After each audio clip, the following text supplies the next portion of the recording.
U.S. Defense Secys warning to Indo-Pacific. China eyeing to alter power balance by military force. U.S. Secretary of Defense Pete Hegseth on Saturday called upon the Asian countries to upgrade their own defenses to boost their deterrence against China, warning that Beijing is preparing to use its military force to alter the balance of power in the Indo-Pacific. He also warned China that any such attempt by the communist country to conquer Taiwan would lead to devastating consequences for the region and the world. Nanan referring to a potential Chinese takeover of Taiwan, Hegseth reiterated the US's commitment to increase its presence in the Indo-Pacific. His remarks came while addressing the Shangri-La Dialogue in Singapore, where no senior Chinese delegate was present at this year's conference. US allies in the Indo-Pacific can and should upgrade their own defenses, Hegseth said, The Guardian reported. He pointed to China's construction of artificial islands in the South China Sea and advancements in hypersonic and space capabilities as evidence of its intent to alter the regional status quo. It has to be clear to all that Beijing is credibly preparing to potentially use military force to alter the balance of power in the Indo-Pacific.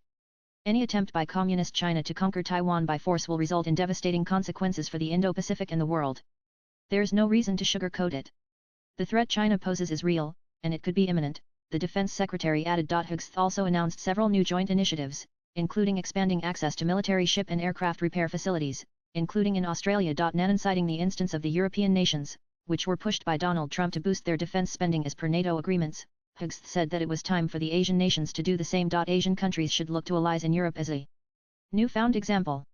Deterrence doesn't come on the cheap. Time is of the essence, he said. Swipe left for next video. A new study by the London-based International Institute for Strategic Studies, which is organizing the Singapore event, has found that defense spending across Asia is currently surging.